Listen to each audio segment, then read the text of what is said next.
Hello everyone, today we're summarizing Discipline is Destiny by Ryan Holiday. A long time ago, before he went down in mythology as a great hero, Hercules was traveling in the hills of Greece when he came to a crossroads. On one path, a stunning goddess beckoned to him, promising a life of luxury. He'd receive everything his heart desired and wouldn't experience a moment of fear, pain, or unhappiness. On the other path, a second goddess made an offer that was far less flashy. She also promised Hercules rewards, but only once he earned himself.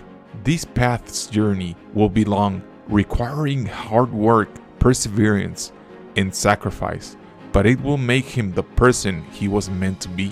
This legend illustrates a dilemma we all face on a daily basis: the choice between vice and virtue, the easy but ultimate empty way versus the hard but fulfilling route. According to the ancient Stoics, virtue consisted of 4 parts: courage, temperance, justice, and wisdom. The Roman emperor and Stoic philosopher Marcus Aurelius called these components the touchstones of goodness. Everything good in life, he believed, resulted from practicing them. The first takeaway from this book is: self-discipline doesn't deprive you, it grants you freedom. Tired of your surroundings? Hop on a plane. Dissatisfied at work? Change your job. Crave pizza? Order it. Have an opinion? Share it on social media. In much of today's world, people can do and access almost anything they want at the snap of a finger. And yet, with all this freedom, so many of us are so unhappy. President Eisenhower famously said that freedom is the opportunity for self-discipline, and this is the key. Unless we have temperance, or the virtue of self-discipline, all of these things that supposedly liberate us, technology, privilege, success, will only leave us spiraling without direction or purpose. In other words, access without self-restraint leads to imbalance and dysfunction. Let's dive in a little deeper. We all have a lower and high self, those inner voices constantly vying for our attention. It's Hercules' choice between vice and virtue, the side that gives us virtue, the side that tries, the part that clings to excess and chaos versus the part that seeks balance. Self-discipline is the ability to keep your lower self in check and strengthen your higher self. It involves working hard, practicing good habits, enduring challenges, setting boundaries, and turning a blind eye to temptation. In short, it's about living a life guided by principles, moderation, and determination. You might be thinking, hell no, not for me. Self-discipline? More like self-deprivation. Maybe you celebrate or even envy people who take the easy path. You might think they're having fun or getting ahead faster, but look more closely and you'll realize that all that glitters isn't gold. Take greed for example. It means you're always on a prowl for more, and so never really enjoy everything you currently have and not realizing your full potential.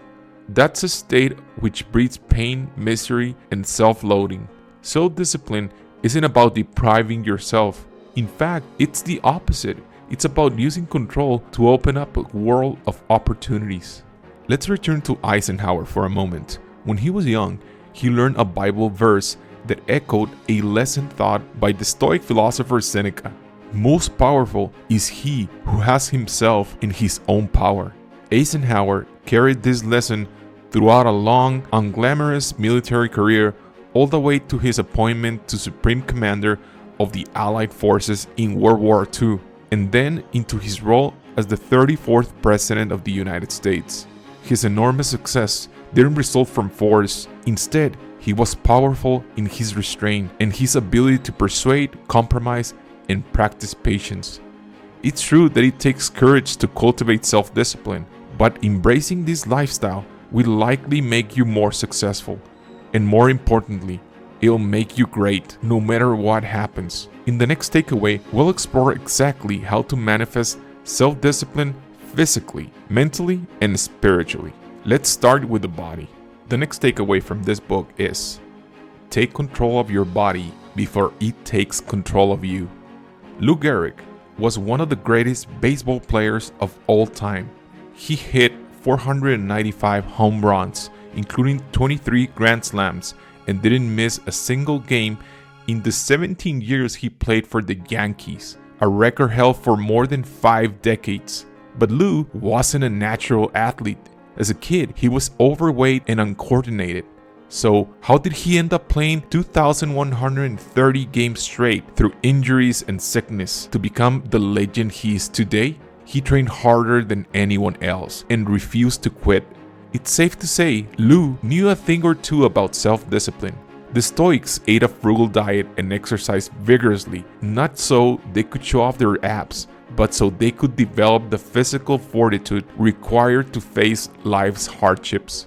Being self-disciplined with regard to your body means boosting your endurance and investing in yourself for the long term, so you can live longer and better. None of that live fast, die young BS. It's about realizing your full potential and being able to combat things like laziness, atrophy, and tough circumstances. There are many small changes you can make in your life to start conquering your body before it conquers you. First off, incorporate strenuous activities into your day. It doesn't matter what you do, jiu-jitsu, weightlifting, basketball, long walks, a marathon, but it should be physically challenging and a little uncomfortable. Seeking out discomfort is a key to building temperance. Maybe you think that the point of success is not having to struggle, but here's the thing, too many comforts makes us weak, dependent, and afraid of losing them. But being hard on you, you'll toughen yourself up. You will make it impossible for others to be hard on you. So test yourself, take cold showers, try sleeping on the ground. If you can be content with less, you'll ultimately be richer, freer, and more powerful. Next, go to bed early. For 2 reasons. One is for you to get enough sleep. Be honest, do you perform better when you're well rested or when you are blurry-eyed and running on fumes? It may sound obvious, but getting enough sleep can change your life. You'll have more motivation and energy, and you'll make better decisions. The second reason is for you to master your mornings. Those quiet, early hours when your thinking is freshest and you have the most willpower. If you get enough sleep, you can get up and get going before the day's frustrations wear you down. Finally, show up.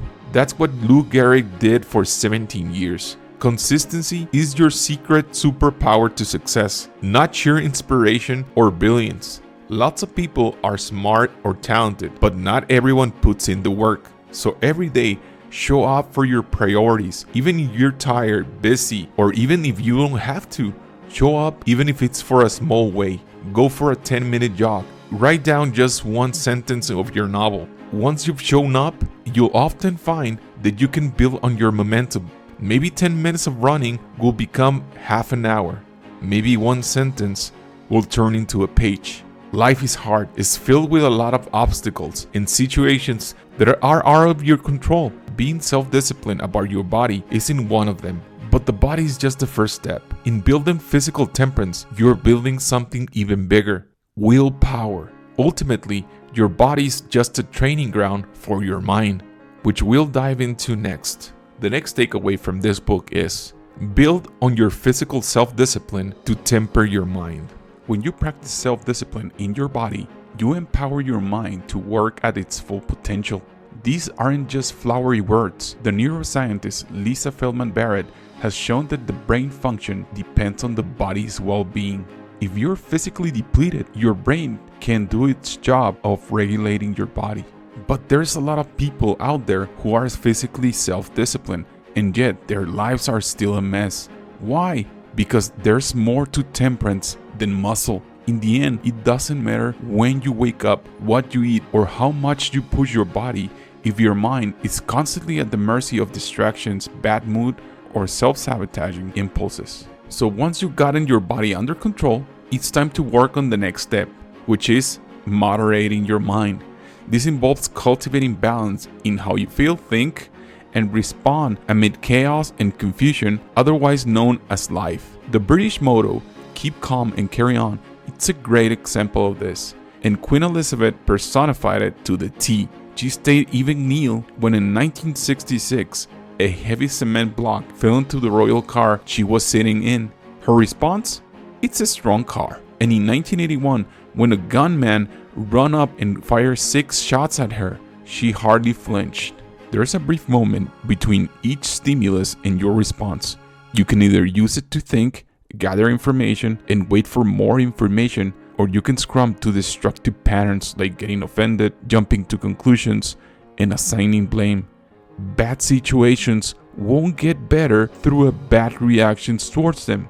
They'll just get worse. So hone that tiny moment of patience before you respond. Ask yourself if what you experience is actually true, whether it's annoying or upsetting as it feels. Don't let fear, anger, or prejudice override your mind.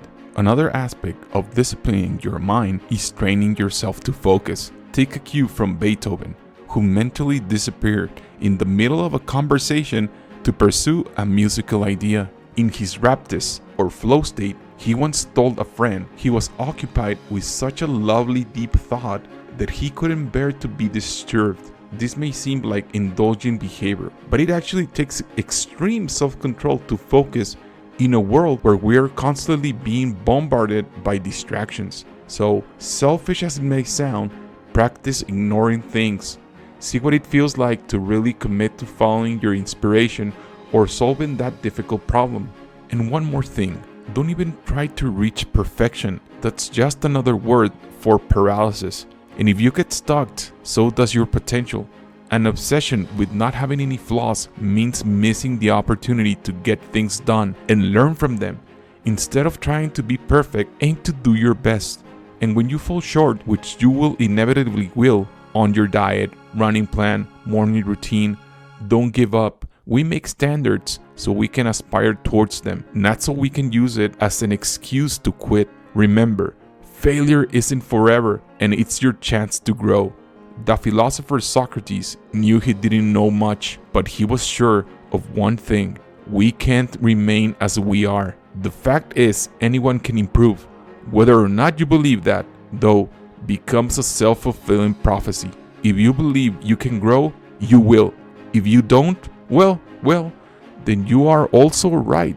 You won't. The last takeaway from this book is, to achieve greatness, you have to align your body, mind, and spirit. According to the ancients, charioteers were the ultimate model of temperance. A charioteer had to do many things simultaneously to win a race: make their horses run as fast as possible while keeping them under control, stay mentally focused while firmly gripping the reins, steer around bumpy hairpin turns without crashing, remain calm in the face of danger and often death, all while a raucous crowd cheered and jeered. Marcus Aurelius was another master of true temperance. He ruled the Romans for 23 years and never put himself or his family before his subjects. He didn't complain or try to skirt his duties. He did the work. He was said to be kind and balanced in both his personal life and as emperor of an enormous empire. As a statement to that, there weren't any major conflicts during his reign. Balance is the reason why Aurelius was so successful, and why the best charioteers race over the finish line intact. It's the final step for each of us striving towards greatness. Self-discipline doesn't mean much in the real world if it's not balanced by kindness, compassion, and love. The journey of temperance is strictly and challenging, but it's about self-actualization, not isolation. At times, people might not understand your choices. They might outright disagree with you, but as you get further along your path of virtue, you'll become kinder and more willing to turn the other cheek. You'll realize that everyone's on their own journey, doing the best they can. You're not here to judge. You're here to accept them, cheer them on, and inspire them to be better. As a self-disciplined person, you hold yourself to high standards. Challenge your limits and don't accept excuses. But that doesn't mean you should hurt or hate yourself when you mess up. Everyone you ever looked up to has pressed snooze before. They're gotten angry. They've been less than an ideal partner or friend. They've fallen off the wagon in some way. If you're witness to those moments, would you ever told them they sucked? Probably not. Instead, you'll try to convince them that it wasn't the end of the world and encourage them to carry on. You're one of those people. So be your own friend and use your self-love and support to grow and thrive in moments of difficulty and destiny. This summary is based on the book Discipline is Destiny by Ryan Holiday. If you like this video, please give us a thumbs up, and if you're new here, please consider subscribing. Thanks for watching.